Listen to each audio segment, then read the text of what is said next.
सिद्ध कर लिया, बोले मैं ही नारायण हूं। उसका मित्र बन गया काशी का राजा, काशी राज उसका मित्र हो गया। बोले तू भगवान तो है लेकिन थोड़ी कसर है अब भी तुझे।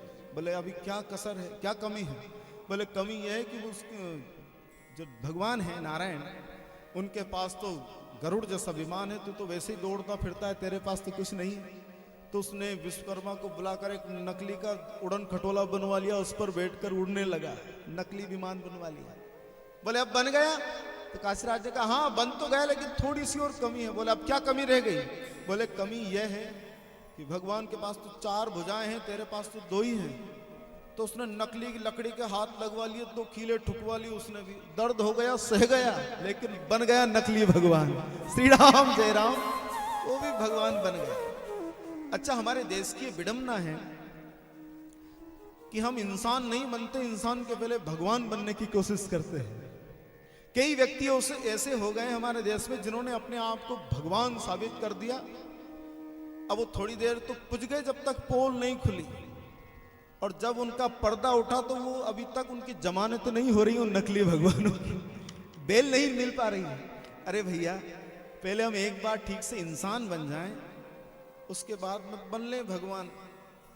और इस बात की भी गारंटी है कि जो व्यक्ति इंसान ठीक से बन गया वो कभी भगवान बनने की तो कल्पना ही उसके मन में नहीं आएगी। इंसान अगर सही से बन गए हम लोग तो कभी भी उस तरफ ध्यान ही नहीं जाएगा। पौंड्रक ने लगा ली लकड़ी के हाथ नकली। बोले अब बन गया? बोले हाँ अब बन तो गया लेकिन थोड़ी सी और कमी रह गई। बोले अब क्या कमी रह गई? भैया अब तो हाथ भी बनवा लिया हमने। बोले कमी ये रह गई कि वो द्वारकाधीश है ना, वो बड़ा डरपोक है, वो डर जाता है, भाग जाता है, और भागता ही आ रहा है, मथुरा छोड़कर यहाँ आ गया और वृंदावन छोड़कर मथुरा आ गया था। वो भागता रहता, तो तू एक काम कर, उसको डरा दे, और अगर डर के उसने द्वारका छोड़ दी तो फिर तो क्या है, फिर तो तू ही भगवान है, तेरी तेरी जय जयकार होगी, ऐसा कहा। तो क्या करूं? बोले पत्र लिख दे युद्ध का, वो डर जाएगा। बोले ठीक है। अब उस मूर्ख ने पत्र लिख दिया। अब मूर्ख व्यक्ति दूसरों के बहकावे में बहुत जल्दी आता है। कोई अगर ठीक बात कहे तो वो समझ में नहीं आती। मूर्ख और संत दूसरे के फूकने पे ही बसते, नहीं तो रखे रहे, उसमें कोई स्वयं की बुद्धि नहीं होती कि स्वयं की बुद्धि भी लगा ले, वो नहीं होती। दूसरों ने कह दिया तो कर दिया।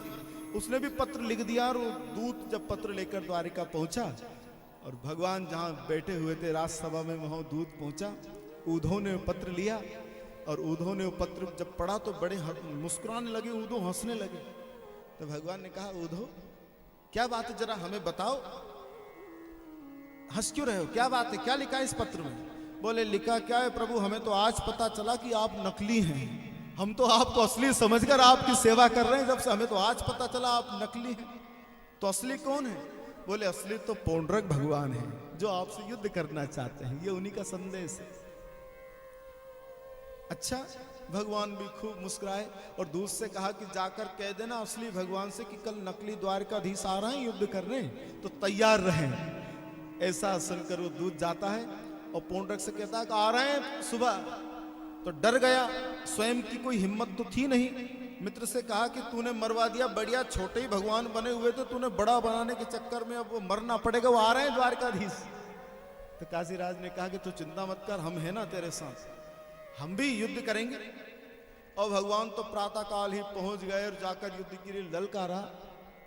तो वैसे ही आए जैसे भगवान आए थे, वो भी विमान पर बैठकर आया, 4 भुजा और शंख चक्र गदा पद्म धारण करके आया। तो भगवान भी उसे देखते रह गए कि वाह भैया, कितना गजब का स्वरूप बनाया है तूने, कितना चिंतन किया होगा तूने हमारा कि वैसे ही स्वरूप बना लिया, कितना चिंतन है तेरा।